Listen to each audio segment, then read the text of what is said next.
الحمد لله نحمده ونصلي على رسوله الكريم أما بعد فأعوذ بالله من الشيطان الرجيم بسم الله الرحمن الرحيم ومن أحسن قولا ممن دعا إلى الله وعمل صالحا وقال إنني من المسلمين وقال تعالى إنا جعلنا ما على الأرض زينة لها لنبلوهم أيهم أحسن عملا صدق الله العظيم وقال رسول الله صلى الله عليه وسلم ألا فليبلغ الشاهد منكم الغائب وقال النبي صلى الله عليه وسلم نضر الله امرأ سمع مقالتي فوعاها ثم أداها كما سمعها فرب مبلغ أوعى من سامع أو كما قال النبي صلى الله عليه وسلم۔ اللہ تعالیٰ کی کریم ذات نے ہمیں اس کائنات میں سب سے اشرف المخلوقات انسان بنا کر بھیجا اور یہ زندگی کی قیمتی امانت اور دولت عطا فرمائی ہے، کیونکہ اس انسان کے لیے اللہ نے جو ٹھکانہ بنایا ہے وہ اپنی جنت بنایا ہے، اور انسان کا مقصود اللہ کی رضا کو حاصل کرنا ہے، اور اللہ کی رضا تو جنت سے بھی بڑی چیز ہے۔ تو سب سے آخر میں اللہ جب اپنی رضا عطا فرمائیں گے کہ آج میں تمہارے لیے اپنی رضا کو واجب کرتا ہوں، کبھی ناراض نہیں ہوں گا، تو پھر تکمیل ہوگی۔ قرآن پاک میں وَرِضْوَانٌ مِّنَ اللَّهِ اکبر کہ یہ جنت کی جو نعمتیں بتائی گئی ہیں، اللہ نے ایمان اور اعمال پر تمہارے ساتھ جنت کی نعمتوں کا وعدہ کیا ہے، وہاں کے محلات، وہاں کی نعمتیں، وہاں کی نہریں۔ فرمائے تو وعدہ ہے اللہ کا، لیکن اللہ کی رضا جو تمہارا مقصود ہے یہ اس سے بھی بہتر چیز ہے۔ تو اس زندگی کی قیمت وہ اللہ کی رضا ہے۔ اس لیے کہتے ہیں جب زندگی ختم ہو کر موت سامنے آئے گی تو ہر ایک انسان پچھتاوا کرے گا، پچھتائے گا۔ کافر کے لیے تو حسرت اور افسوس اور غم کا کوئی مقام نہیں ہوگا کہ اس نے تو زندگی کے سرمایہ کو ضائع کیا اور اس کے سامنے تو اللہ کی ناراضگی اور جہنم ہے۔ لیکن نیک اور مسلمان یہ بھی پچھتائے گا کہ میں نے اعلیٰ کو چھوڑ کر ادنا میں لگا، یہ میرا بہت بڑا نقصان ہوا، کیونکہ زندگی بہت ایک دفعہ دی گئی ہے، بہت مختصر دی گئی ہے، اس لیے وہ بھی کہ میں اعلیٰ میں لگتا۔ اب اللہ کی کرم مہربانی احسان کہ اللہ نے ہمیں اپنی زندگی کو سب سے قیمتی بنانے کے لیے حضور صلی اللہ علیہ وسلم کی محنت کو سیکھنے کے لیے نکلنے کی توفیق دی تھی، کیونکہ انسانوں میں سب سے افضل حضرات انبیاء کرام، اور حضرات انبیاء کرام کی محنت جو ہے یہ سب سے بڑا عمل ہے جس سے انسان اپنی زندگی کو قیمتی بنائے۔ اور پھر نبیوں میں حضرت محمد صلی اللہ علیہ وسلم سارے نبیوں کے سردار، آپ کی محنت جو ہے وہ سارے نبیوں کی محنت کی سردار ہے، جیسے آپ سردار ہیں آپ کی محنت بھی بڑی ہے۔ اور حضور صلی اللہ علیہ وسلم کی امت میں ہونے کی وجہ سے اللہ نے حضرت محمد صلی اللہ علیہ وسلم کی محنت کو ہمارا فریضہ بنایا۔ یہ نہیں کہ ثواب کا کام ہے، نہیں، پوچھ ہوگی، یہ اعزاز دیا۔ وَإِنَّهُ لَذِكْرٌ لَكَ وَلِقَوْمِكَ وَسَوْفَ تُسْأَلُونَ، اے نبی یہ قرآن آپ کے لیے اور آپ کی پوری قوم امت کے لیے نصیحت ہے اللہ کی طرف سے، اور قیامت میں پوچھا جائے گا کہ اس پر عمل کر کے آئے۔ اسی قرآن پاک میں اللہ نے فرمایا تم تو بہترین امت ہو امتوں میں سے، جتنی بھی امتیں گزری اور نبی انبیاء آئے تو تم بہترین امت ہو، اس لیے کہ تمہیں تو ساری انسانیت کی ذمہ داری دی اور نفع رسانے کے لیے بھیجا گیا، ساری انسانیت، یعنی انبیاء ہیں، سارے ایمان والے جو ہے ایک نبی کے درجے کو نہیں پہنچ سکتے، لیکن پہلے انبیاء کی ذمہ داری صرف اپنا دائرہ نبوت ہے، ایک علاقہ ہے، ایک قوم ہے اور ایک زمانہ ہے، اور ایک وقت میں دنیا ہی میں 70 نبی آئے، لیکن حضرت محمد صلی اللہ علیہ وسلم تو سارے انسانوں کے رسول و نبی بن کر آئے، اور آپ کی امت کو سارے انسانوں کی ذمہ داری دی گئی۔ تو سوچیں ذرا اللہ کی اس نعمت کے بارے میں کہ کتنی بڑی ذمہ داری اللہ نے عطا فرمائی۔ اسی لیے حضور صلی اللہ علیہ وسلم جب اس دعوت کو لے کر تشریف لائے، کلمہ کی دعوت دی، کلمہ جو امت کو دیا، جو کلمہ پڑھتا تھا فوراً اس کلمے کی دعوت پر لگ جاتا تھا، فوراً کہ زندگی کو قیمتی بنانا ہے۔ مردوں کی بھی ذمہ داری، عورتوں کی بھی، جیسے مردوں کی ذمہ داری ہے بعین ہی، یہ ذمہ داری عورتوں کی بھی ہے۔ جب حضور صلی اللہ علیہ وسلم کو حکم ہوا کہ اپنے گھر والوں سے ابتدا کیجیے تو آپ نے حضرت خدیجہ رضی اللہ تعالیٰ عنہ سے ابتدا کی۔ حضرت خدیجہ رضی اللہ تعالیٰ عنہ وہ ہستی ہیں کہ جن کو اللہ نے آپ صلی اللہ علیہ وسلم کی گھر والی اور بیوی ہونے کے لیے اللہ نے آسمانوں پر چنا، اور آپ کائنات کے حسین 25 سال کی عمر میں آپ کا حسن کمال پر، اور آپ کے لیے جو بیوی منتخب ہیں جو آپ کے بچوں کی ماں بنے گی وہ 45 سال کی۔ کیوں؟ اس لیے کہ ان میں وہ صلاحیت تھی، اللہ نے انتخاب کیا ان کا۔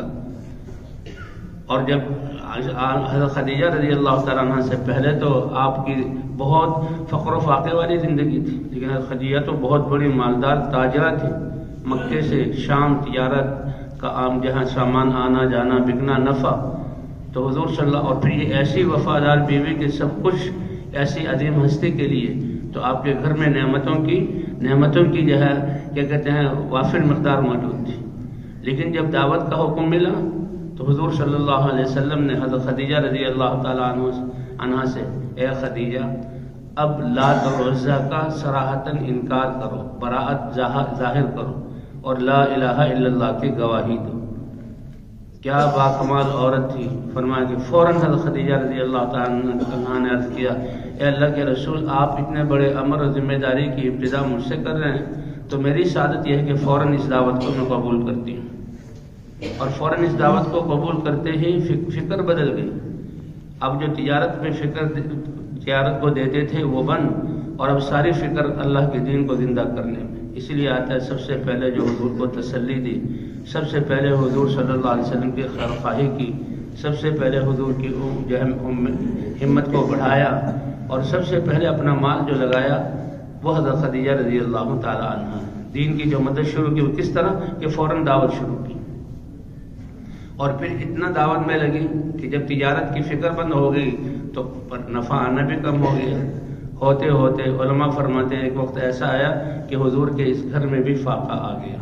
اس سے بڑا کوئی گھر نہیں اس دنیا میں، حضور صلی اللہ علیہ وسلم حضرت خدیجہ جیسی ہستی، اس سے بڑا کوئی گھر نہیں۔ اس میں فاقہ اور بھوک، اور آپ کے بچے بھی۔ آپ کیوں بھوک آ گئی کہ حضرت خدیجہ رضی اللہ تعالیٰ عنہ نے تجارت کی فکر کو موقوف کر کے یہ کلمہ کیسے گھر گھر پہنچے اور اللہ کے دین کیسے بلند ہو جائے، اس میں لگ گئی۔ اب حضور صلی اللہ علیہ وسلم جا رہے ہیں بیت اللہ کی طرف اپنے گھر سے نکل کر، اللہ جبرائیل علیہ السلام کو بھیجتے ہیں، اور جبرائیل علیہ السلام حضور صلی اللہ علیہ وسلم کے سامنے آ کر، اے اللہ کے رسول، رب العالمین عرش سے آپ کی بیوی خدیجہ کو سلام بھیج رہے ہیں۔ ہاں، کہ اللہ کے دین کے لیے جان اور مال لگانا یہ کتنی بڑی چیز ہے، کتنی بڑی چیز ہے۔ اس لیے جو بھی کلمہ پڑھتا تھا وہ فوراً اس دعوت کو شروع کرتا، اور یہ 3 صدی یہ امت اس دعوت کو لے کر چلتی رہی، تو کوئی طاقت ان کے سامنے رک نہیں سکی، اللہ کی مدد ان کے ساتھ تھی۔ حالانکہ دنیا کے اعتبار سے تو ان کے گھروں میں چراغ نہیں جلتے تھے مدینہ منورہ میں صحابہ کے زمانے میں۔ 9 ہجری میں مدینہ منورہ مسجد نبوی میں چراغ آیا۔ حضور صلی اللہ علیہ وسلم کے 9 گھر، عام آدمی، گھر والے، بچے، ایک گھر کی قربانی، اور حضور نے ایک وقت میں 9 گھروں کی قربانی دی۔ بعض دفعہ کوئی مہمان آتا تو سب سے پہلے آپ اپنے گھر پیغام بھجواتے کہ کوئی ہے کھانے پینے کی چیز مہمان کے سامنے پیش کی جائے، تو 9 گھروں سے یہ جواب آتا تھا، اے اللہ کے رسول، کوئی چیز جو ہے جاندار کھا لے ایسی کوئی چیز گھر میں ہے ہی نہیں، کوئی آگ پر چیز پکائی جائے ایسی کوئی چیز جو ہے ہی نہیں، ایسی کوئی، تو 9 گھروں کی قربانی۔ تو سب ہر ایک جہاں دعوت دینے والا تھا۔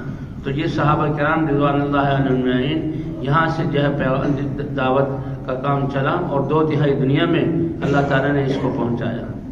مرد ہو یا عورت ہو، غلام ہو یا آزاد ہو، بچے ہوں یا بڑے ہوں، سب کی فکر یہی تھی کہ اللہ کا کلمہ کیسے بلند ہو جائے۔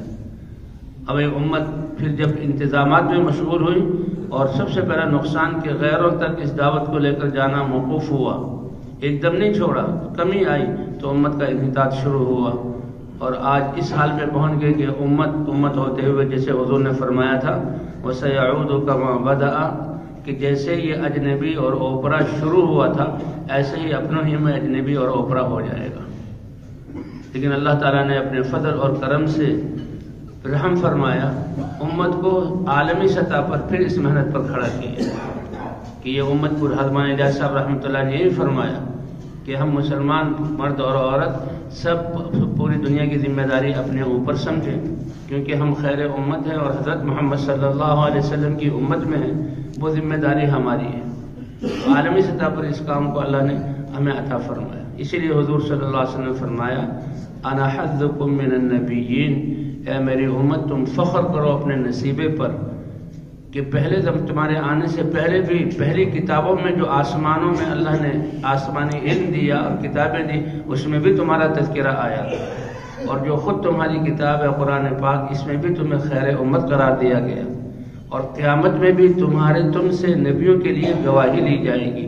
کتنا بڑا اعزاز ہے، تمہاری نسبت میرے ساتھ ہے کہ یہ حضرت محمد صلی اللہ علیہ وسلم کی امت ہے۔ انبیاء دیکھ کر حضرت عیسیٰ علیہ السلام، اے عیسیٰ تمہارے بعد ایک امت آئے گی، وہ ایسی عجیب امت ہوگی ہر نعمت کے ملنے پر وہ اللہ کا شکر ادا کرے گی، یہ ان کے ایمان کی لہریں ہوں گی کہ جو خوشی آئی فوراً الحمدللہ، کیوں ان کا ایمان بتائے گا کہ یہ خوشی دینے والی ذات کون سی ہے؟ ہاں اللہ ہے، بس الحمدللہ، اے اللہ تیرا شکر ہے، دل ان کے بھرے ہوئے ہوں گے، شکر کرے گی وہ، اور تکلیف کے آنے پر پریشان نہیں ہوگی، تکلیف کے آنے پر صبر کرے گی، کیونکہ یہ تکلیف ارحم الراحمین اور رب العالمین کی طرف سے ہے، اس میں ہمارا فائدہ ہے۔ وہ جزا فضا، رونا دھونا اور جو ہے یہ انسان کا پریشان ہونا، یہ تو اس بات کی کمی کی وجہ سے ہے کہ حالات بھیجنے والے اللہ کی ذات ہے، جو ایمان والا ہوتا ہے وہ اس پر صبر کرتا ہے۔ فرمایا اتنی عجیب امت ہوگی کہ ہر نعمت اور فراحت کے ملنے پر وہ اللہ کا شکر ادا کرے گی، ہر ناگواری کے آنے پر وہ صبر کرے گی۔ اور پھر کیا فرمایا اللہ نے؟ وَلَا عِلْمَ لَهُمْ وَلَا حِلْمٌ، ان کے پاس اپنا علم بھی نہیں ہوگا اور ان کے پاس اپنا حلم بھی نہیں ہوگا۔ عیسیٰ علیہ السلام کیونکہ نبی ہیں، اور ایسے نبی ہیں جن کو اللہ نے بغیر باپ کے پیدا کیا، اور ایسے نبی ہیں کتنے بڑے بڑے معجزات دیے، اور ایسے نبی ہیں جو بنی اسرائیل کی طرف آئے، مردے کو زندہ کرتے تھے اللہ کے حکم سے، تو وہ اے اللہ یہ کیسے ہوگا کہ اتنی بڑی صفت کہ نعمتوں کے ملنے پر شکر تیرا اور ناگواریوں کے آنے پر تیرے لیے صبر، اور علم بھی نہیں۔ اللہ نے فرمایا یہ اس لیے ہوگا کہ میں اپنے علم میں سے ان کو علم عطا کروں گا اور میں اپنے حلم میں سے ان کو حلم عطا کروں گا۔ فرمایا تمہارا نصیبہ میں ہوں، تمہاری نسبت میری طرف ہے، اور فرمایا میرے لیے بھی بڑی فخر کی بات ہے کہ امتوں میں جو سب سے بہترین امت ہے، خیرہ امت جو اللہ کو پسند ہے، وہ اللہ نے مجھے عطا فرمائی۔ تو اس امت کا خیر امت ہونا کیوں؟ اس لیے کہ اس کو ساری انسانیت کی نفع رسانی کے لیے حضور کی نیابت میں اس کو بھیجا گیا، اور وہ کیا ہے؟ تأمرون بالمعروف وتنہون عن المنکر، کہ تم نیکی کا حکم کرو گے اور برائیوں سے روکو گے، اس سے بڑا عمل کوئی نہیں ہے۔ تو اللہ کا کتنا بڑا شکر ہے، اللہ نے اس محنت کو سیکھنے کے لیے ہمیں نکلنے کی توفیق عطا فرمائی تھی کہ ایک صبح ایک شام، ایک طرف آج کل انتخابات اور یہ ہے وزارتوں کی اور بادشاہتوں کی بات چل رہی ہے، کیسے دنیا پریشان ہے، حالانکہ چھوٹا سا ایک ملک اور چند دن کی نام کی یہ بادشاہت اور وزارت ہے کہ ایک طرف ایک انسان کے لیے پوری دنیا کی ملکیت اور اس میں تصرف کرنے کا اعلان کر دیا جائے، اور ایک طرف ایک ایمان والے اللہ کے بندے کو اللہ کے راستے میں نکلنے کی توفیق دے دی جائے۔ اللہ کے رسول نے فرمایا کہ جس کو ایک صبح یا ایک شام اللہ کے راستے میں نکلنے کا موقع ملا، یہ اس کی دنیا کی بادشاہت سے کہیں بہتر ہے، کیونکہ دنیا تو کیا ہو جائے گی؟ ختم ہو جائے گی، اور اس کا اللہ کے راستے میں نکلنا کہ اللہ کا دین زندہ ہو جائے، یہ ہمیشہ ہمیشہ باقی رہے گا۔ اور پھر عبادت اور دین کے اعتبار سے ایک شخص وہ کہ جس کو رمضان شریف کا مہینہ آ گیا، اللہ اکبر، رمضان شریف کے مہینے میں 27ویں رات ہو اور وہ لیلۃ القدر ہو، اور بیت اللہ کے سامنے حجر اسود کے سامنے پوری رات کھڑے ہو کر عبادت کرنے کا، دعائیں کرنے کا موقع ملے، کتنی بڑی بات ہے بھائی، رمضان شریف کا مہینہ، پھر لیلۃ القدر ہے، پھر مکہ اور مسجد حرام اور حجر اسود کے سامنے، اور وہ اللہ سے مانگ رہا ہے، اور ایک شخص اللہ کی راہ میں نکل کر میدان میں ایک گھڑی چند منٹ کھڑا ہو، فرمایا اس کا ایک گھڑی کھڑا ہونا اس کی اس عبادت سے کہیں افضل ہے۔ کیوں؟ اس لیے کہ اس کی عبادت اپنی ذات کے لیے ہے، اور اس کا یہ کھڑا ہونا، اس سے کروڑوں ایسے پیدا ہوں گے جو اس عمل کو کرنے والے بنیں گے۔ تو بھائی اگر سوچا جائے، بہت بڑے کام کے لیے اللہ نے نکلنے کی توفیق دی تھی، ہاں بہت بڑی محنت کے لیے، اپنے وقت کو اس سے زیادہ قیمتی بنانے کا عمل ہمارے پاس کوئی ہے ہی نہیں، اور مقصود کیا تھا کہ اللہ کا کلمہ پوری دنیا میں زندہ ہو جائے۔ اب کہہ رہے ہیں جی واپسی کی بات کرو، کیوں؟ اس لیے کہ مقصد تو حاصل ہو گیا، اب تو واپس جا رہے ہیں۔ آدمی جو سفر میں جاتا ہے واپسی کب کرتا ہے؟ عقل مند آدمی، جبکہ وہ کہتا ہے میرا مقصد حاصل ہو گیا، اور عقل مند تو وہ ہے کہ جو پیچھے مڑ کے نہ دیکھے کہ کتنا فاصلہ طے کر لیا، جہاں پہنچنا ہے اس کو سامنے رکھ کر اپنی زندگی کی ترتیب بناتا ہے۔ تو کیا بھائی ہمارے دل مطمئن ہیں کہ ہم رمضان کے مہینے میں اپنے گھروں کو جائیں؟ ابھی ایسی زندگی ملے گی اور دین کا یہ حال ہو، بتائیں بھی کیا ہمیں اس بات کی گنجائش بنتی ہے؟ آج امت جن حالات سے گزر رہی ہے، آج امت جن حالات سے گزر رہی ہے، اور کیوں؟ دین سے دور ہونے کی وجہ سے۔ اللہ تو ارحم الراحمین ہے، اس نے تو ہمیں حضور کی امت میں بنایا، دین اسلام دیا، یہ دین سے دور ہونے کی وجہ سے۔ اور اس کا علاج آپ کی اس محنت میں ہے جو اللہ نے حضور کی محنت آپ کو یہ دی ہے تبلیغ کی صورت میں۔ اور پھر حضرت ابوبکر صدیق جیسی ہستی جن کا ذکر قرآن میں، اور جو حضور صلی اللہ علیہ وسلم کے شروع سے ساتھی امتوں میں، ان سے جو ہے بہترین آدمی کوئی ہے نہیں۔ اور حضرت عمر رضی اللہ تعالیٰ عنہ جیسی ہستی فرماتے ہیں کہ ابو بکر کی پوری زندگی تو بہت قیمتی ہے، وہ جو غار ثور میں حضور صلی اللہ علیہ وسلم کے ساتھ 3 راتیں گزاری، ایک رات اس کی نیکی عمر اور عمر کے خاندان کی قربانیوں اور نیکیوں سے کہیں بہتر ہے۔ کیا مطلب؟ کہ اگر ابو بکر سودا کرے اور کہے اے عمر تم اور تمہارا خاندان ساری نیکیاں مجھے دے دو اور میں اپنی ایک رات کی نیکی تمہیں دے دوں، تو عمر کہتا ہے یہ سستا سودا ہے، میں کہوں گا ابو بکر کر لو، تمہاری ایک رات میری خاندان کی زندگی سے زیادہ قیمتی ہے۔ وہ جو ہے ابو بکر، اور جن کا حضور صلی اللہ علیہ وسلم کے انتقال پر جو ابو بکر نے حضور کا جانا دنیا سے، یہ بہت بڑا سانحہ تھا۔ اسی لیے تو ارتداد کی ہوائیں چل گئیں، اسی لیے تو روم کو ہمت ہوئی کہ مدینے کی اینٹ سے اینٹ بجا دو، اسی لیے تو باطل والوں نے اور کئی لوگوں نے نبوت کا دعویٰ کیا، حضور تشریف لے گئے۔ کتنا بڑا کٹھن وقت اس پوری امت پر نہیں پورے عالم پر آیا تھا، اس کو جو سنبھالا ہے حضرت ابو بکر نے سنبھالا ہے۔ تو ان کا وہ ایک دن جو سب کو اللہ کے راستے میں نکالا، ان حالات کے آنے پر ابو بکر نے کیا کیا؟ اے عمر جانے دو اسامہ کو، وہ لشکر جائے گا۔ اچھا اے ابو بکر خلیفہ رسول، وہ لشکر چلا جائے، باقیوں کو یہاں باقی رکھو۔ کہ نہیں، کسی کو باقی نہیں رکھوں گا، میں خود بھی اللہ کے راستے میں نکلوں گا۔ اگر مدینے میں جو مستورات ہیں، حتیٰ کہ ازواج مطہرات ہیں، ان کو شہید کر دیا جائے اور ان کی لاشیں پڑی ہوئی ہوں، جنگل سے درندے آئیں، اس کو برداشت کر سکتا ہوں، لیکن ابو بکر اللہ کے راستے میں جو علاج ہے اب اس حالات کا، نکلنے کو روک نہیں سکتا، اور میں خود بھی نکلوں گا۔ حضور کا جانا یہ بہت بڑا سانحہ تھا، اللہ نے دکھایا کہ جاتے کیسے 3 جگہوں کے علاوہ سب مرتد ہونے لگے، جو ابھی اسلام میں اللہ نے دکھانا تھا۔ تو حضرت ابو بکر کا وہ تو آپ کا ایک دن آل عمر کی ساری نیکیوں سے بہتر ہے۔ کیا مطلب؟ کہ اگر حضرت ابو بکر سودا کریں کہ اے عمر تم اپنے آل کی ساری نیکیاں قربانیاں مجھے دے دو اور میرے ایک دن کی نیکی، ابو عمر خوش ہو جائے گا کہ یہ بہت بڑی بات ہے۔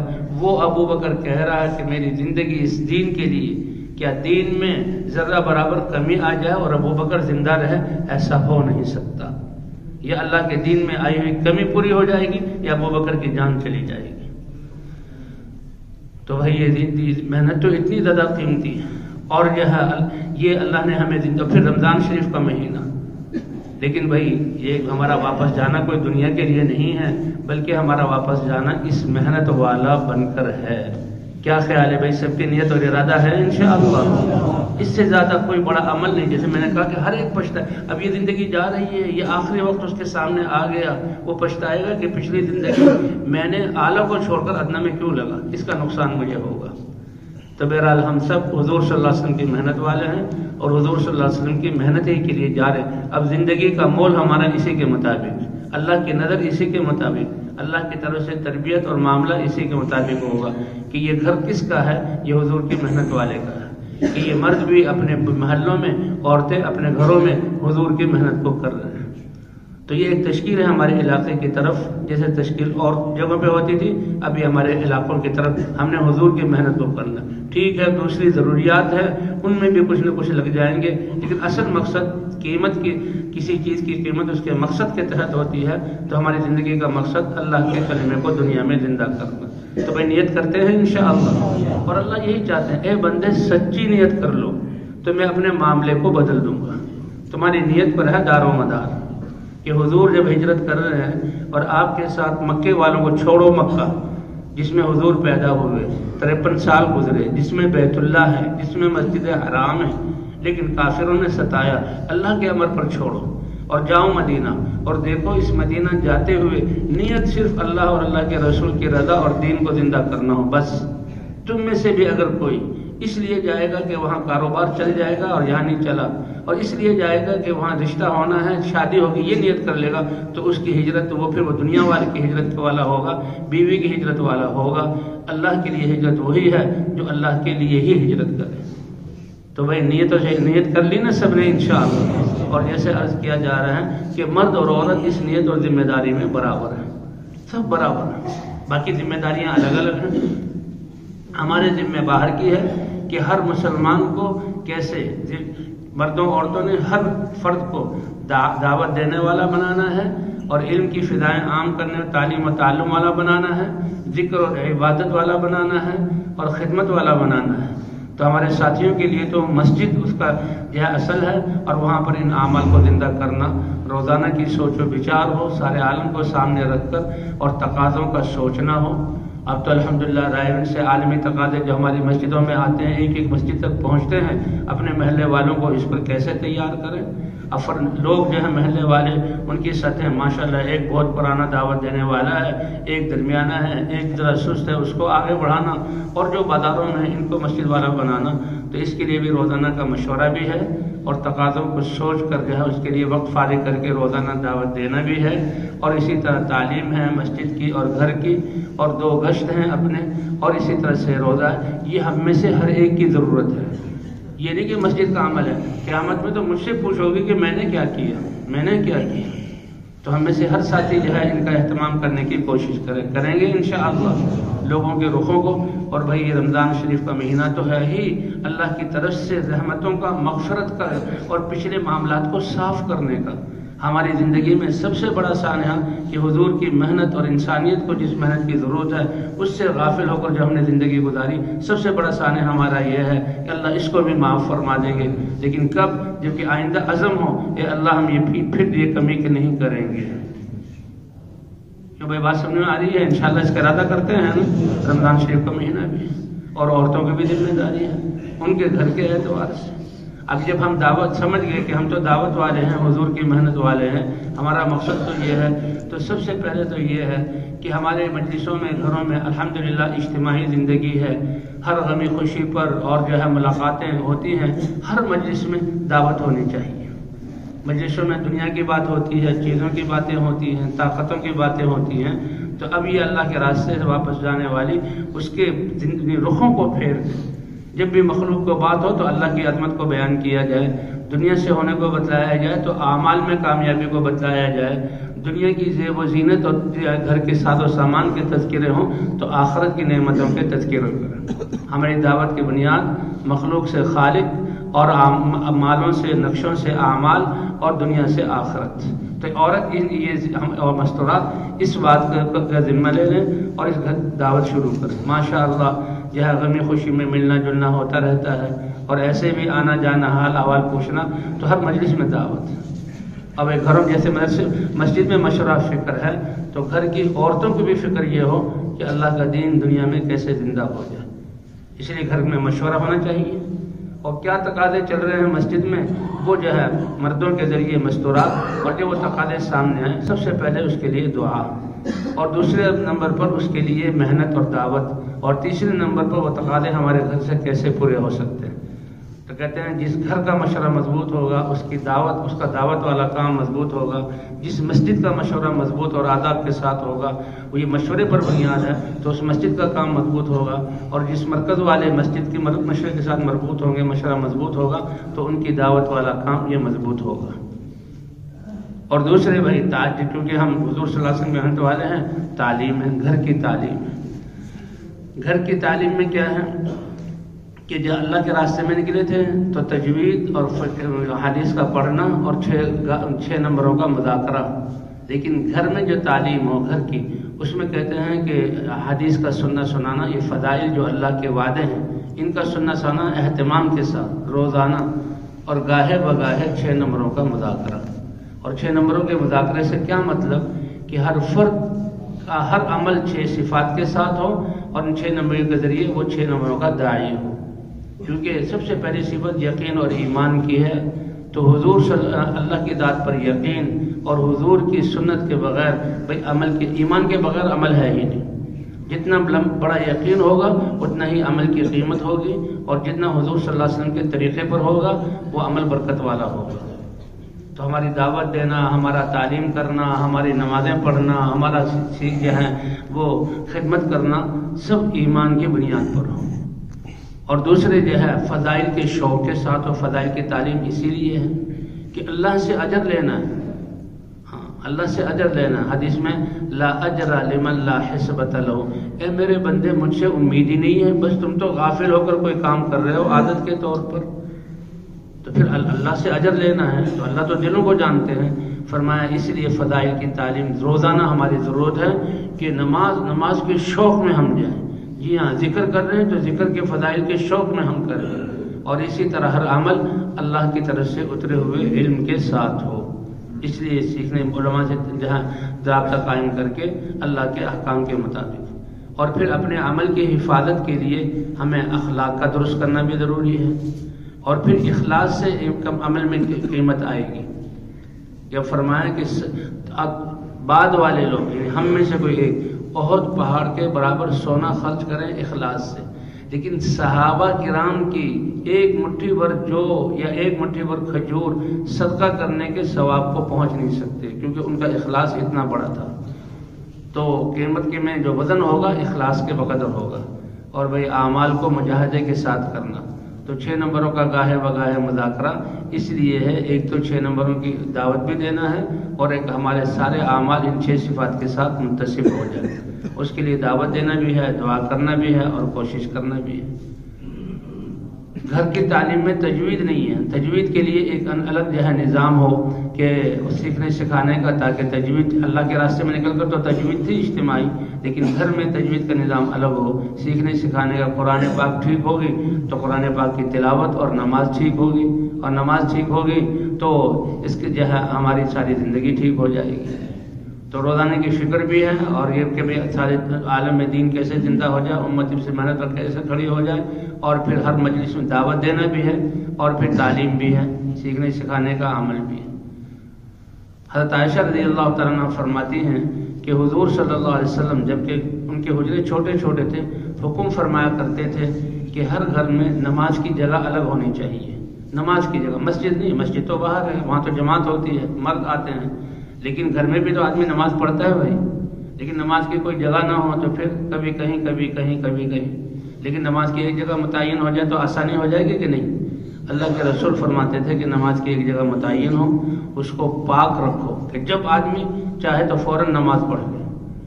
اور جو ہے جانماز نہ ہو اور کوئی چیز نہ ہو تب بھی فرش پاک ہے. اور حضور تو مٹی پر نماز پڑھتے تھے، زمین پاک ہے، زمین پر نماز پڑھ سکتے ہیں.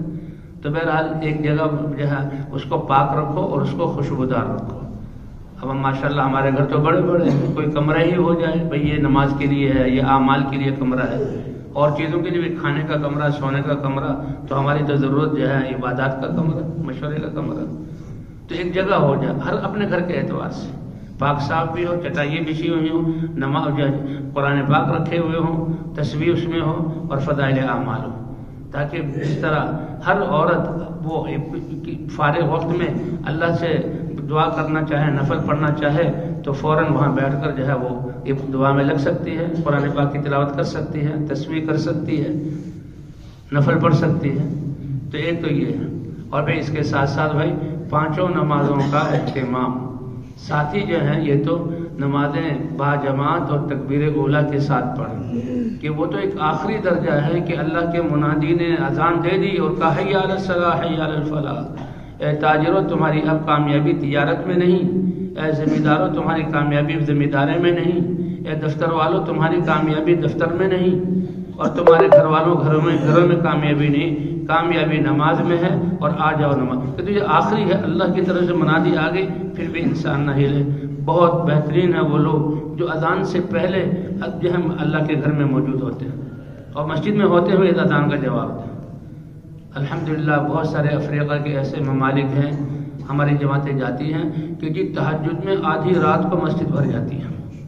ایسے ممالک آج بھی موجود ہیں اس نفسہ نفسی کے زمانے میں، اور 100% نمازی مسجدوں میں نماز سے پہلے ہوتے ہیں، اور کچھ نمازوں کے اوقات تو ایسے ہیں کہ وہ گھر کو جاتے ہی نہیں، مطلب آئے جو ہے عصر مغرب کی نماز میں تو عشاء کی نماز پڑھ کے جاتے ہیں، بھئی یہ موجود ہے۔ تو ہم بھی اس بات کی کوشش کریں کہ تکبیر اولیٰ اور صف اول کے ساتھ آپ نماز کوشش کریں گے بھی ساتھی انشاءاللہ۔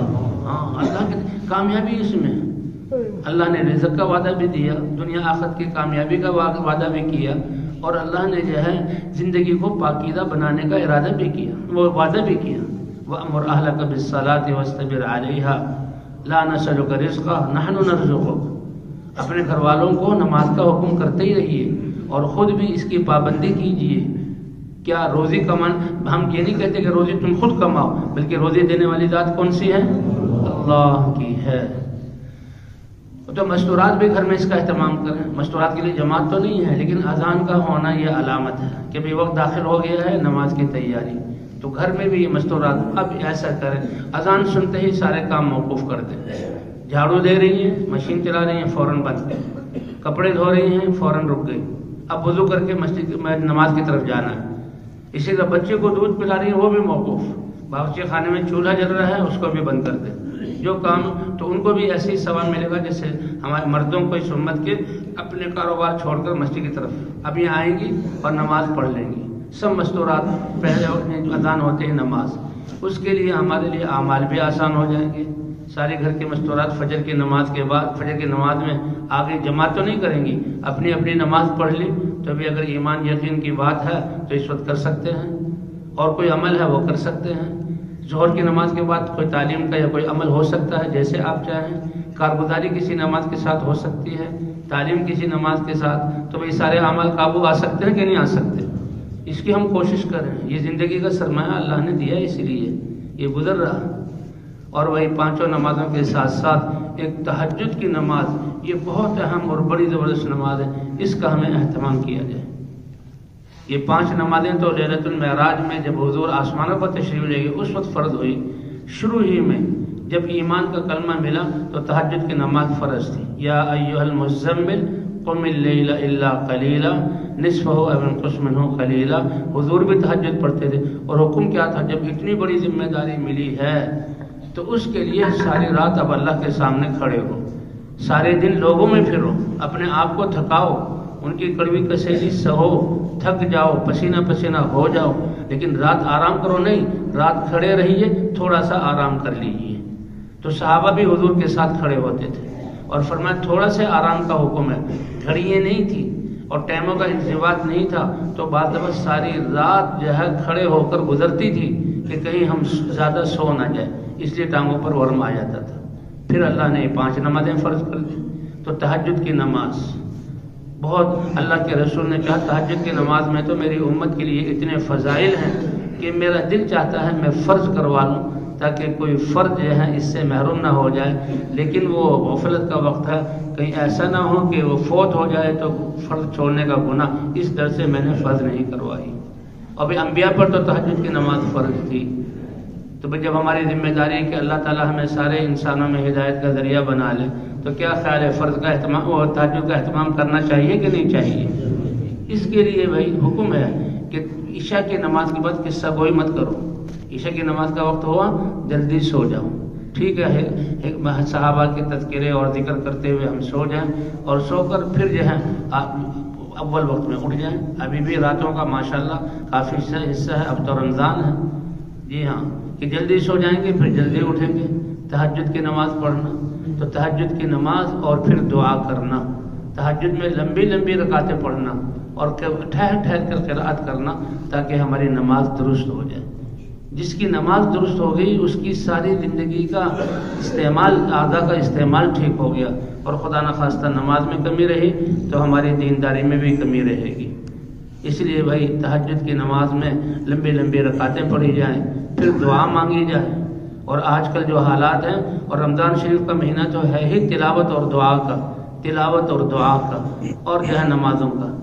تو اس لیے بھائی روزہ ہم تہجد کا بھی اہتمام ہو، دعاؤں کا بھی اہتمام ہو، اور فجر سے پہلے اگر ہم قرآن کی تلاوت کا اہتمام کر لیں.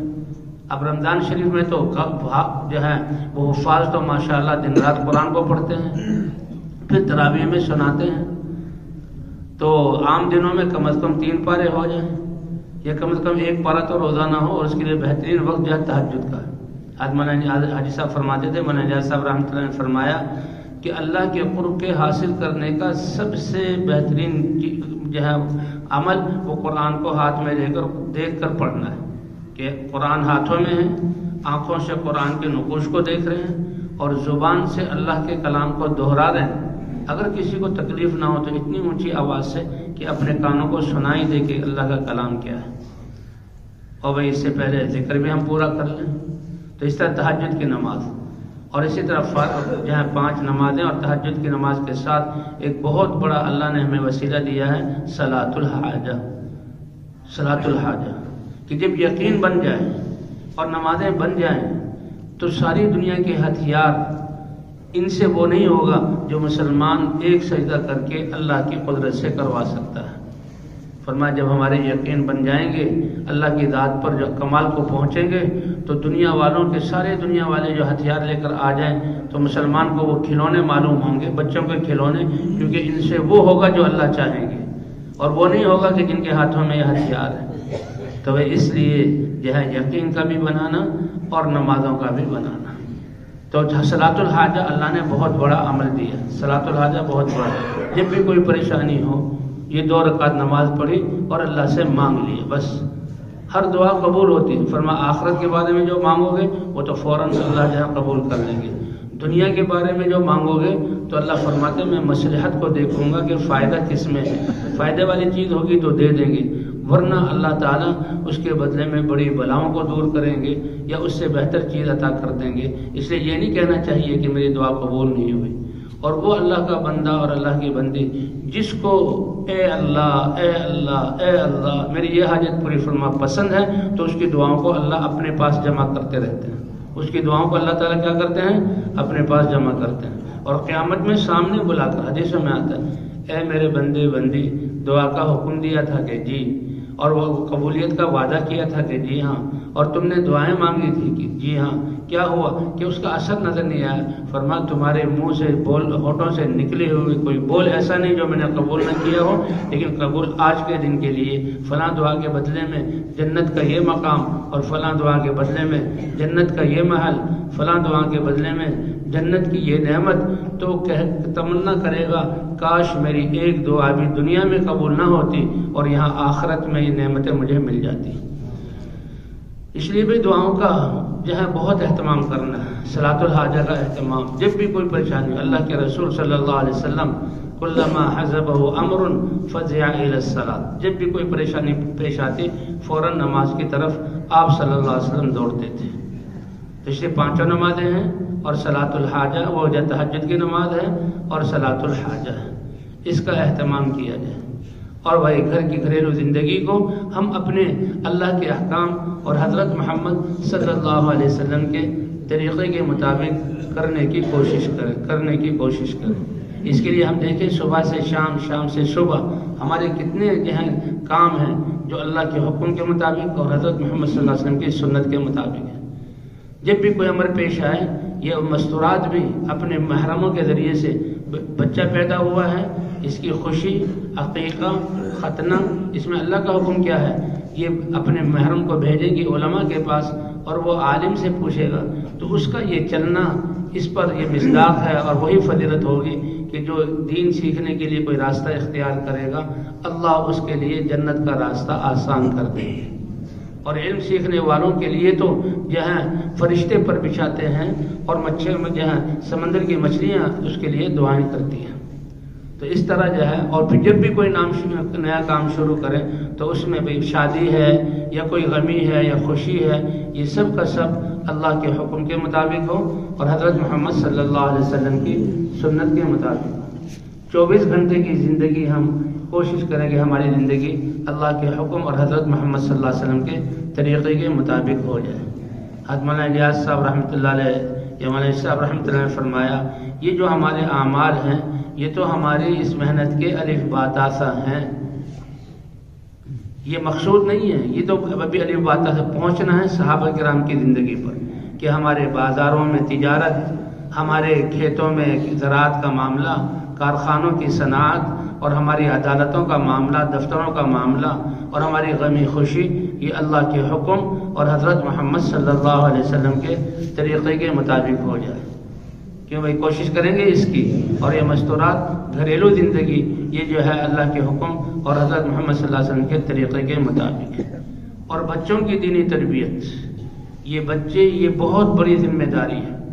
اللہ کے رسول صلی اللہ علیہ وسلم نے فرمایا ہر بچہ چاہے وہ یہودی، نصرانی، ہندو کے گھر پیدا ہو، فطرت اسلام پر پیدا ہوتا ہے۔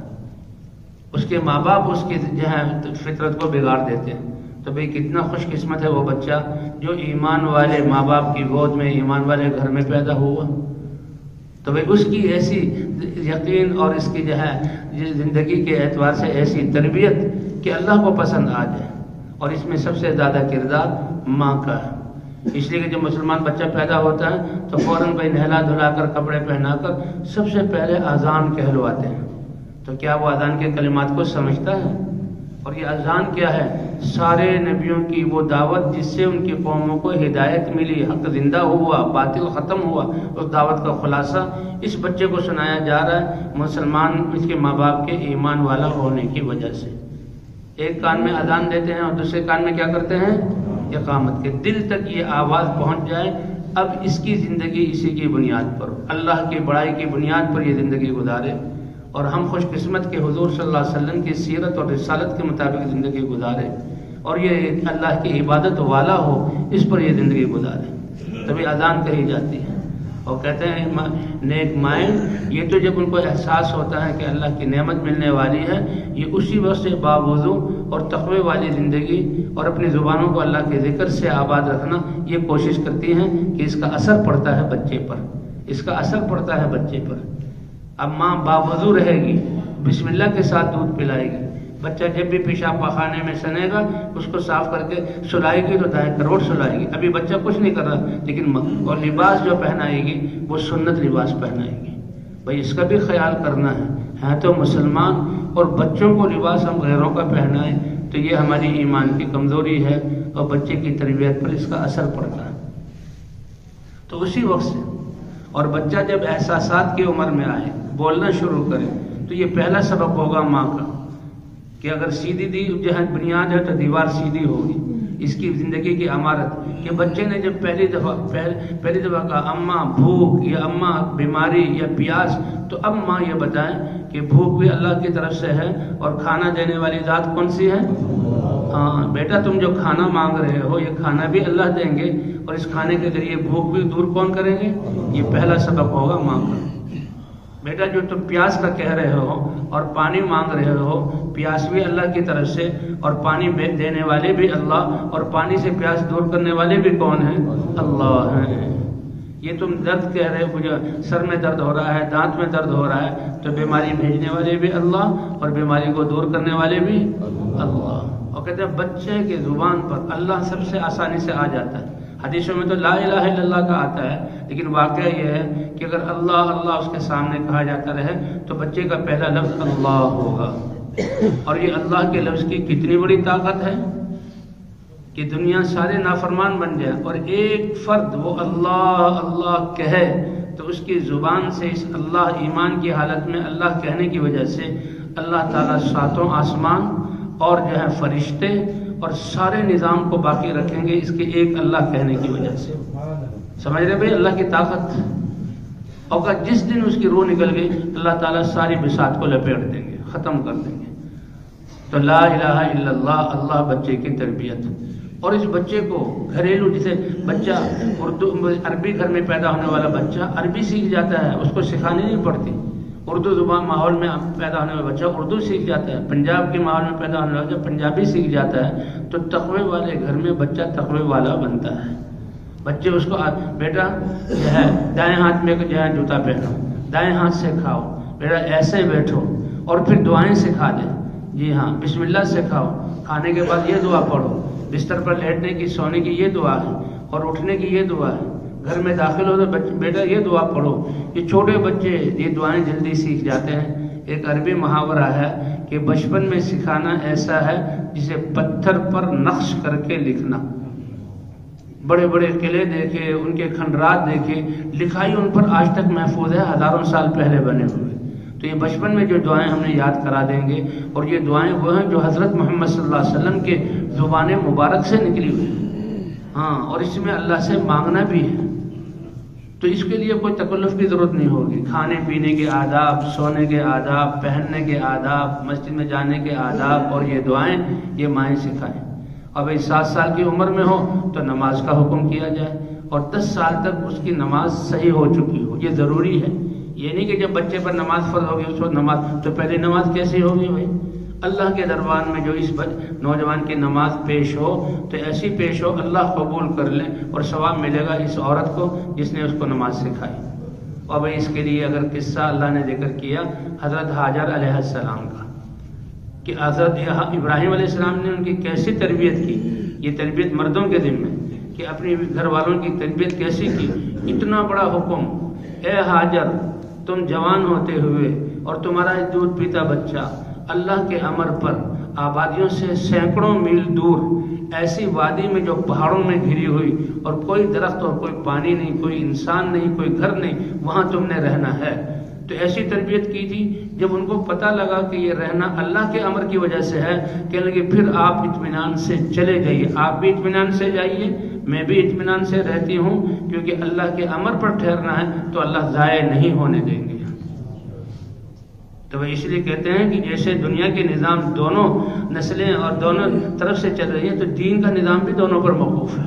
تو ابراہیم علیہ السلام نے کیسی تربیت فرمائی تھی. اور پھر کمال ہے اس ماں کا کہ ابراہیم اسماعیل علیہ السلام کی کیسی جو ہے تربیت کی، کہ اس کے لیے بلڈنگیں ہوں، اس کے لیے کتابوں کے انبار ہوں، اس کے لیے جو ہے آلات ہوں، اس کے لیے پڑھانے والے ہوں، اس کے لیے کھانا پینا تاکہ یکسوئی ہو. کچھ بھی نہیں. کہ دیکھو کیسی تربیت کی کہ جب 12 سال بعد ابراہیم علیہ السلام آئے اور کہا میرے بچے کو تیار کرو، اللہ کا ایک امر ہے، اللہ سے ملانا. اور بچے کو پہاڑوں کے بیچ میں ایک کھڑا کیا، بیٹا اللہ کا امر ہے اس چھری سے تیری گردن کاٹوں. اللہ اکبر. اس ماں نے کیسی تربیت کی ان حالات میں. بچہ خوشی سے اچھل پڑا. میری جان کے بارے میں یہ حکم کہ باپ چھری سے گلا کاٹے، اے پیارے ابا جان آپ جلدی کریے میری گردن کو کاٹ دیجئے، آپ اپنے بچے کو صبر کرنے والا پائیں گے. بس اتنا ہے کہ تکلیف تو ہوگی، چھری کا یہ کوئی معمولی بات ہے. میرا چہرہ زمین کی طرف کر دیجئے، اپنی آنکھوں پہ پٹی باندھ لیجئے تاکہ ہاتھ نہ رکے اور دیر نہ لگے. اللہ اکبر. اللہ نے بھی دیکھا کہ یہ ابراہیم کا یہ بچہ جو ابھی بالغ ہوئے نہیں ہوا اپنے آپ کو ایسا پیش کر رہا ہے، پھر چھری سے بال ایک ذرہ برابر بھی کٹنے نہیں دیا. تھوڑی دیر بعد دیکھا چھری چلی ہے، خون بہا ہے، پٹی کھولی ہے، تو دیکھا جبرائیل علیہ السلام اور اسماعیل علیہ السلام. جبرائیل مسکرا رہے اور جنت سے مینڈھا آیا اور وہ ذبح ہو گیا. اور فرمایا یہ سنت اب قیامت تک جاری رہے گی. تو یہ قصہ اس لیے سنایا کہ اس میں تو ایمان اور اللہ کی ذات پر یقین. ہاں، گھر والوں کو بھی ایسے جو ہے آپس میں مشورہ اور نظام ہو، اور عورتیں بھی بچوں کی ایسی تربیت کریں. ابن سیرین ایک محدث ہے، ان کا قصہ میں نے سنا. کہنے کہ وہ جہاں مسجد میں بیٹھے ہوئے تھے تو ایک جو ہے بچہ آیا، ابھی بالغ نہیں ہوا تھا، عمر سے معلوم ہو رہا تھا، اور اس نے نماز پڑھی اور ایسی بہترین نماز پڑھی کہ یہ محدث ان کا دل اشش کر اٹھا، اور اس کی نماز سے متاثر ہو کر اس کو بلایا. اور پوچھا بیٹا تمہارا نام کیا ہے؟ کہ جی میرا فلاں نام ہے۔ تمہارے باپ کا نام کیا ہے؟ کہ جی فلاں۔ تمہارے والد کیا کام کرتے ہیں جس نے تمہیں یہ نماز سکھائی؟ کہا وہ تو بچپن ہی میں فوت ہو گئے تھے۔ بیٹا یہ نماز کس نے سکھائی ہے؟ کہ میری ماں نے سکھائی ہے۔ کس نے سکھائی ہے جی؟ ماں نے سکھائی ہے۔ کہ محدث اس کی نماز سے متاثر ہو رہے ہیں۔ اب ان کے دل میں جذبہ اٹھا کہ یتیم بچہ ہے، پتہ نہیں بیوہ ماں کس طرح اس کو جو ہے پالتی پوستی ہوگی۔ بیٹا اگر تم میری ذمہ داری میں آ جاؤ، تمہارا سارا خرچہ میں برداشت کروں۔ کہا ٹھیک ہے چچا جان آپ کریں، لیکن میری بھی 4 شرطیں ہیں۔ کہ بتاؤ؟ کہ بھوک پیاس کے وقت کھانے پینے کا انتظام کا بالکل کروں گا۔ کہ گرمی سردی عید اور خوشی کے موقع پر کپڑے کا بالکل کروں گا۔ اچھا جب بیمار ہو جاؤں تو آپ شفا بھی دے دیں گے؟ کہ بیٹا دوا تو دے سکتا ہوں، شفا نہیں دے سکتا۔ اچھا موت آئے تو زندگی بھی اس کے بعد آپ دیں گے؟ کہ نہیں۔ کہ پھر کیوں اپنے ذمہ لیتے ہیں جب یہ کام کر نہیں سکتے؟ مجھے اسی میرے رب کی ذمہ داری میں رہنے دیں جو شفا بھی دیتا ہے اور موت کے بعد زندگی بھی عطا کرے گا۔ تو یہ گھروں میں تربیتیں ہوا کرتی تھی، گھروں میں تربیتیں ہوا کرتی تھی۔ یہ بچے سے کہا بیٹا جھوٹ نہ بولنا۔ کہا ٹھیک ہے۔ ڈاکوؤں نے گھیر لیا اور ڈاکوؤں نے اب بچے کو، ماں نے جو ہے علم سیکھنے کے لیے قافلے کے ساتھ بھیجا۔ اب کہ ماں بھیج رہی ہے، بیوہ ہے، چھوٹے بچے کو بھیج رہی ہے کہ علم سیکھو۔ پھر اللہ نے کتنا بڑا ان کو عالم بنایا کہ بیٹا جھوٹ نہ بولنا۔ کہا ٹھیک ہے۔ ڈاکو نے بچے کو پکڑا، پوٹلی دیکھی، سب کچھ دیکھا، کچھ بھی نہیں۔ ڈاکو نے پوچھ لیا اللہ کی طرف سے تکوینی طور پر، بیٹا تمہارے پاس پیسے ہیں؟ کہ ہاں ہیں۔ بھائی میں نے تو دیکھ لیے، تلاش کیے، یہ تو ملے نہیں۔ کہا جی یہ گدری جو ہے نا اس کے اندر سلے ہوئے پیسے، اس نے جو کھولی تو گدری پیسے نکلا ہے۔ تو ڈاکو نے کہا بیٹا تم سمجھدار نہیں کہوں؟ کہا تمہیں تو پیسے چھپے ہوئے تھے، تم نے کیوں مجھے بتا دیا؟ کہا ماں نے گھر سے نکلتے ہوئے کہا تھا جھوٹ نہ بولنا۔ اور بھائی جھوٹ یہ بہت بڑی لعنت ہے، اس سے بچانا ہے اپنے آپ اور اپنے بچوں کو جھوٹ سے۔ جھوٹا آدمی اللہ کے سامنے بھی یہ دلالت کرے گا، جھوٹ بول دے گا کہ کوئی نبی نہیں آیا۔ تو اب ماں نے تو وہ ڈاکو تو حیران ہو گیا کہ یہ چھوٹا بچہ اور ماں اس کو اپنے سردار کے پاس ہے۔ سردار جی ایک بہت اہم واقعہ کہ کیا کہ اس نے سب کو بلایا اور کہا کہ بچے سے میں نے بچے کی تلاشی لی، کوئی پیسے کوئی نہیں تھے، بچے سے میں نے پوچھ لیا پیسے ہیں؟ اس نے کہا ہاں ہیں، گدری میں سلے ہوئے۔ گدری کو پھاڑا تو میں نے بچے سے کہا تم نے سچ کیوں بتایا؟ تمہاری تو جان بچ گئی تھی۔ تو کہا نہیں، میری ماں نے گھر سے نکلتے ہوئے کہا تھا بیٹا جھوٹ نہیں بولنا۔ اللہ اکبر۔ تو ایسے گھروں میں تربیتیں ہوا کرتی تھی۔ جتنے یہ امام بخاری اور جتنے ائمہ ہیں ان کی تربیت میں ماں کا دخل ہے اور ماں کی تربیت جبکہ اس کا ذہن بھی دینی ہو۔ تو اس لیے بھائی بچوں کی دینی تربیت ہے، یہ اگلی نسل ہے جو آگے چلے گی۔ اور بھائی نقل و حرکت، جیسے مردوں کا نقل و حرکت ہے عورتوں کا بھی، فرمایا کہ دین کا کام کرنا اور دین کے لیے جان اور مال لگانا یہ آسان اس وقت ہوگا جب کہ ہماری زندگیوں میں سادگی اور صحابہ کرام اور حضور صلی اللہ علیہ وسلم کی زندگی کی جھلک ہو کہ اسلام میں جو ہے حیا اور سادگی یہ اسلام کے 2 بنیاد ہیں، حیا ہو اور سادگی ہو۔ اور کفر کی جو بنیاد ہے وہ بے حیائی اور اسراف، بے حیائی اور اسراف ہے۔ قناعت ہے اللہ جو دیا میں اس پر راضی ہوں، کہتے ہیں جو اللہ کے دیے ہوئے تھوڑے رزق پر راضی ہو جائے گا، قیامت میں اللہ تھوڑے سے اعمال پر راضی ہو جائیں گے۔ ہاں تو اس چیز کو ہم نے لانا ہے، اس لیے کہتے ہیں کہ بھائی ہم نے سادگی کی طرف آنا ہے۔ پہلے کہتے ہیں جب سادگی تھی، سادہ کھانا تھا، ایک کماتا تھا پورا خاندان کھاتا تھا، سادہ کھانا تھا تو کیسے تھے لوگوں کی زبان پر الفاظ، بھائی کیا حال ہے؟ کہ اللہ کا شکر ہے، گزارا ہو رہا ہے، صحت ٹھیک ہے، زیادہ یہ کہا جاتا تھا۔ اور اب جب نعمتوں کی اتنی بھرمار ہے، بھائی کیا ہے کہ یہ کیا کریں، شوگر ہو گئی ہے۔ تو یہ یعنی سادگی کی طرف ہم آنا، اس لیے کہتے ہیں کہ ہم صحابہ کرام کی جو ہے کس چیز میں سادگی، لباس میں سادگی کی کوشش کریں، کھانوں میں سادگی کی کوشش کریں، رہائش میں سادگی کی کوشش کریں اور سواریوں میں سادگی کی کوشش کریں۔ بھائی کریں گے انشاءاللہ۔ صحابہ کرام کے قصے اس لیے ہوتا ہے وہاں تک پہنچ جائیں یہ تو ہم کر ہی نہیں سکتے، لیکن اس کو دیکھ کر جو اسراف ہماری زندگی میں آیا ہوا ہے اس سے تو کمی کی طرف آئیں۔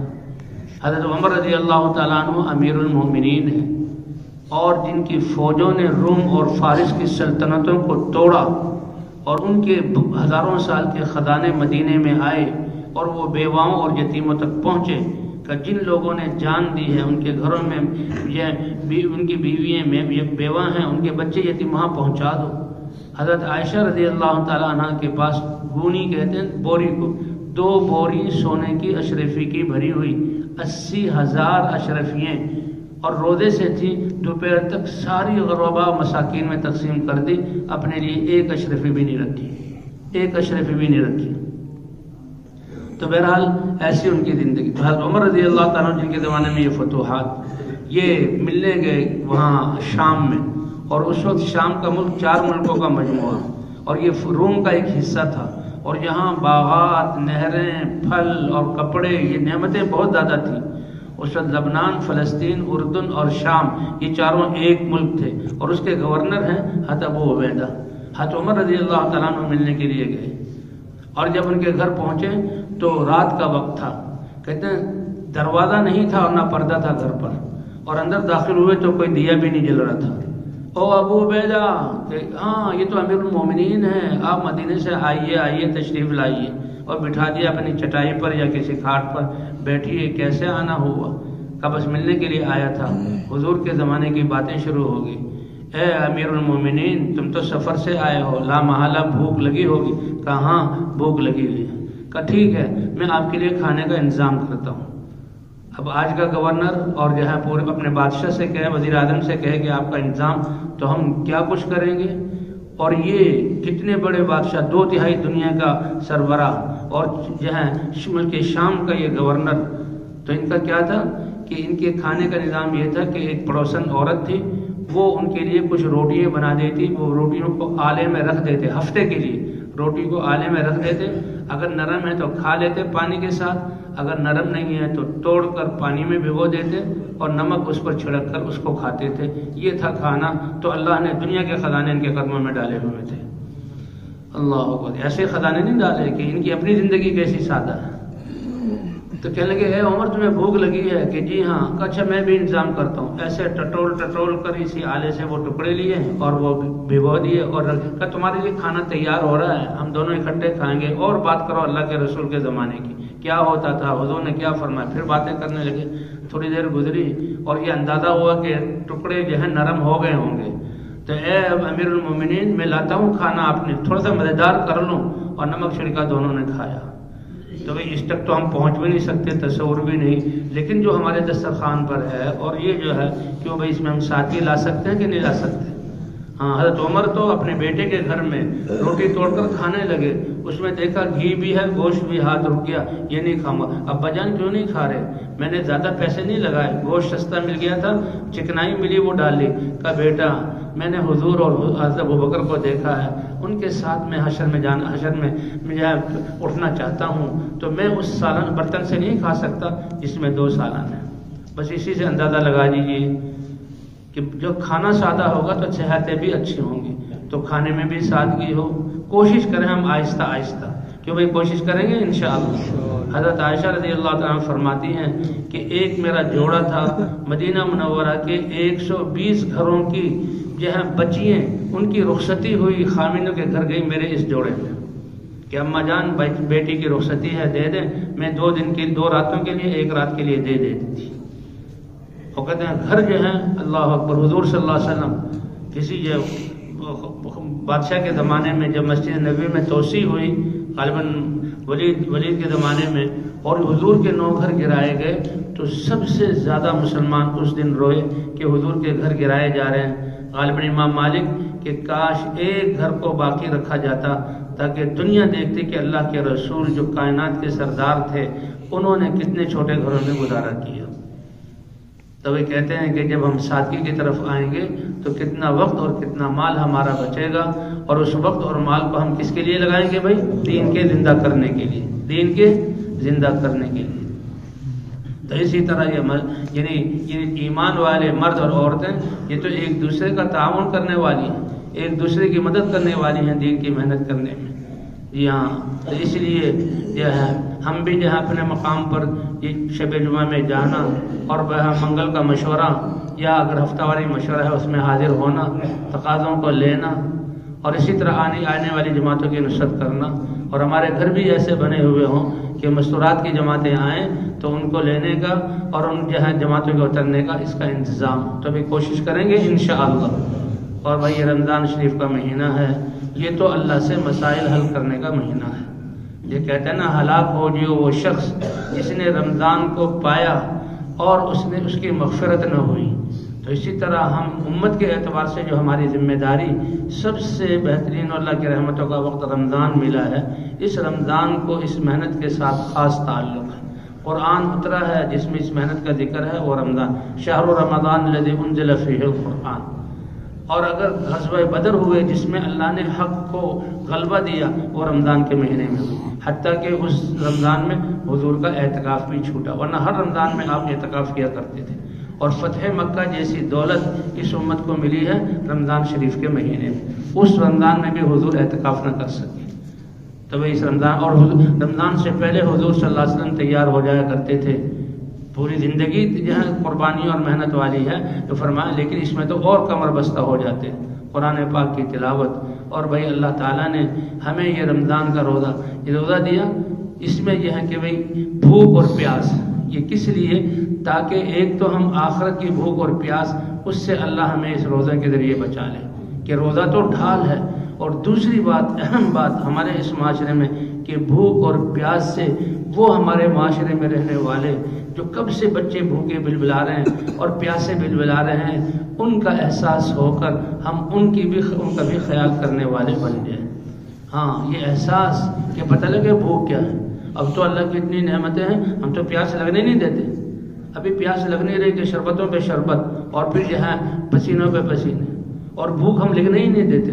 ہمیں کوئی بھوک لگتی ہے، صبح کی چائے اور پھر جناب ناشتہ، اور پھر جو بیٹھے بیٹھے کوئی نہ کوئی چیز کھاتے رہنا، پھر دوپہر کا کھانا، اور پھر جو ہے کیا کہتے ہیں وہ شام کی چائے، اور پھر ہمیں تو بھوک کا پتہ ہی نہیں ہے، اللہ نے اتنی نعمتیں دی ہوئی ہیں۔ لیکن بھائی رمضان شریف کا مہینہ یہ اسی چیز کا احساس دلانے کے لیے ہے۔ ہم کھانے، اللہ نے تو بھوکا رکھا، کہتے ہیں اس میں ہماری یعنی یہ جسمانی صحت کا بھی راز ہے کہ اپنے معدے کو خالی رکھیں، لیکن ہم پھر افطاری میں اور سحری میں کھانوں کی اتنی بھرمار کر دیتے ہیں کہ بس جیسے کہ کھانا ہی ہمارا مقصد ہے۔ اور اسی کی وجہ سے پھر عورتیں بھی، یہ تو رمضان شریف کا مہینہ قرآن پاک کی تلاوت کے ہے، رمضان شریف کا مہینہ جو ہے نفلیں پڑھنے کا ہے، رمضان شریف کا مہینہ دعاؤں میں لگنے کا ہے، کہ مستورات بھی بیچاری لگتی ہیں اور کتنی قسم کی چیزیں تیار کرتی ہیں۔ تو یہ رمضان کے مزاج کے خلاف، تو کوشش کریں گے انشاءاللہ تو دعاؤں میں لگنا کہ اللہ تعالیٰ اس رمضان کے مہینے کو جو امت مسلمہ پر حالات آئے ہوئے اور پوری انسانیت پر جو حالات آئے ہوئے، اللہ ان حالات کے ٹل جانے کا اور رحمتوں اور ہدایتوں کی فضاؤں کے عام ہونے کا ذریعہ بنا لے۔ تو کوشش کریں گے انشاءاللہ، اللہ تعالیٰ قبول فرما لے۔ اب ہم واپس جا رہے ہیں تو واپس جانا ندامت کے ساتھ، اور یہ کہ اللہ تعالیٰ بقیہ زندگی اپنی منشا کے مطابق اس محنت کو کرتے رہنے کی توفیق عطا فرمائے۔ سبحان